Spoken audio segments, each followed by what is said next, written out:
সময় থাকতে ফিরে আসো নয়াপাড়ার মানুষ।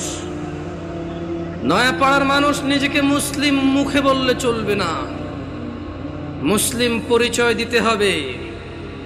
তোমাদের জন্য তোমাদের রবের পক্ষ থেকে সুসংবাদ রয়েছে, যারা তোমরা 5 ওয়াক্ত নামাজ আদায় করো, তোমরা যারা রবের সাথে শিরিক করো না, যারা তোমরা নবীর শিক্ষার সুন্নতের বিরুদ্ধে গিয়ে বিদআত ভালো বলে বাড়াবাড়ি করো না, তোমরা যারা নিজেকে মুসলিম বলে মুসলিম হিসেবে থাকতে প্রত্যেকটা অন্যায় অপরাধকে ঘৃণা করো, ন্যায় নীতির জন্য জীবন দিতে প্রস্তুত, তোমরা যারা,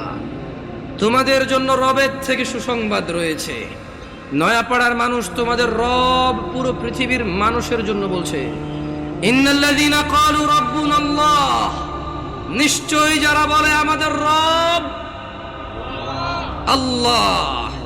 সুম্মা ইসতাকামু, অতঃপর ওই কথার উপরে